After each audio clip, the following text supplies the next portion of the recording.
Hey guys, so now we're going to be looking at the yellow belt self-defense techniques. Now this series of self-defense techniques are called the trap and roll escapes.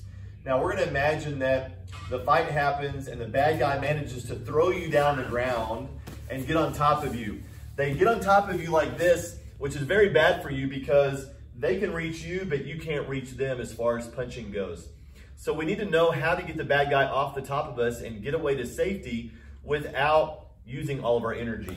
So we're going to break down what we call the trap and roll escape series. There are 3 trap and roll escapes that you will need to know.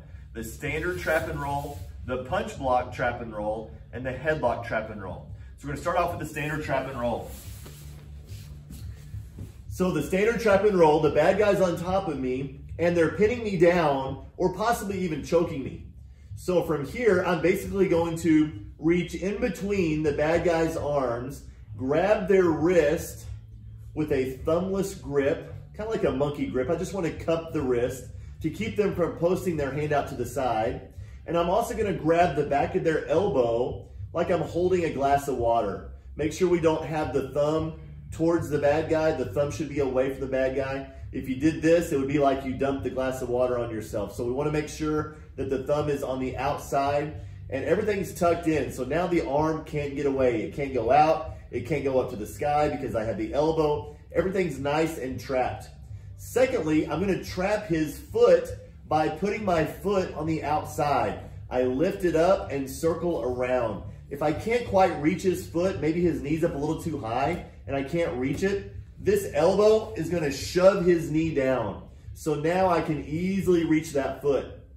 Now, making sure that this back foot isn't trapped and in the middle of his feet, I'm going to hold on super tight to his arm. I'm going to bridge my hips up and onto this shoulder of the same side I have everything trapped. So my hips come up to the sky and I roll all the way on top. Now from here, I can push off and get away if I need to, all right? The second trap and roll. A lot of times when a bad guy is in this position, they're gonna sit up to try to punch you in the face, boom, boom, boom. So I don't want that to happen. So as soon as he sits up to punch, I'm not gonna let him get even one punch off. As soon as I see him sit up, I'm gonna sit up and hug his body. From there, I'm gonna push off my feet and lift my hips up off the ground, pulling the bad guy over my head. Once I pull him down to the ground and his hands are in front over the top of me, I'm going to grab his shoulders one at a time and I'm going to pull on his shoulders and walk my head up until my head is up by his face. From there, I'm going to hug the body with my back arm and my front arm, the one that I'm looking at, is going to come in by my face and trap his arm. Now, a little bit of safety tip. The bad guy, your hand is probably going to be flat on the ground at this point. If you don't do anything with that, when I go to roll, it's going to get rolled backwards. So, bad guy, tuck your hand onto the good guy's shoulder just to keep it safe. Now, I still have to trap this foot, so I'm going to trap the foot.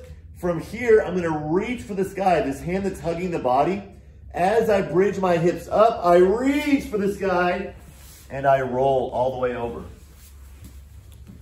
The final trap and roll is when he has me in this headlock. Now he's actually helping me out now by trapping his arm already. So to keep him from being able to get his arm out and free, I'm going to make my head super heavy. So now his arm cannot come out here. And I'm also going to grab the back of his elbow so his arm can't come out the side. So heavy head, grab the back of the elbow, hug the body just like before. I'm going to trap the foot, reach for the sky, bridge, and roll. All right, now on all of these, I can push off the belly, stand up, and get away. Now let me show you real quickly by myself what this bridge looks like.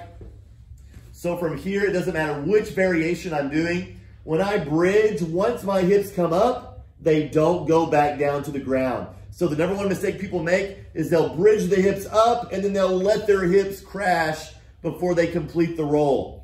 Leave the hips up. So hips come up and I keep going and look, they stay up the whole way through, all the way through, okay? So practice the 3 variations of the trap and roll, and you'll be set if anybody ever gets on top of you that's bigger and stronger than you. Go for it. All right, guys, here is the second self-defense technique for the Yellow Belt curriculum, and it's going to be the front choke attacks. There are 2 different variations. The variation where we're going to be out in the middle of the floor, and then we're going to do a wall pin variation when they actually have us pinned up against the wall. So starting off with the first variation, he just comes up to me and he's choking me right out here in the middle of everything. And you know, a lot of times people will try to fight the arms and try to maybe go underneath and split the hands. But unfortunately, if he's bigger and stronger than me, which he probably is going to be if he's attacking me, then I can't really rely on those because, you know, as you know, we're seeing with Mr. Morris here, it's just not going to happen. So I'm going to use a principle that we talk about a lot, and that is the thumb is being the weak point on the hand. So basically, here's what I'm going to do to escape the 2-handed choke in the middle. I'm going to tuck my chin, step back. My head is going to go underneath. I'm going to loop it under his arm and then shuffle away. All right? So I'm here. I'm just going to pick a side. Whichever leg steps back can step back. If I want to step this one back, that's fine. If I want to step the other one back, it doesn't really matter. But from here, I'm going to tuck the chin. I'm going to flex my knees, and I'm just going to loop my head. I'm going to bend underneath and then come up. Just kind of at my waist. I'm just kind of doing this motion right here. Boom, boom. I want to go under the arm. Probably the most common mistake is not going low enough and running into their arm and making this action kind of happen as you get away and then turning your back to the bad guy. So we don't want to turn our back to the bad guy because then they could strike us if they wanted to. So from here, I step back, tuck the chin, go underneath, loop, and then shuffle away. All right? So that's essentially the 2-handed choke out in the middle of the floor. All right, so now let's look at the wall pin variation. So I'm up against the wall, and now he has me pinned. I can't do the other variation because he's got too much pressure pushing forward, and I'm not able to step back and get the space I need to loop underneath his arm.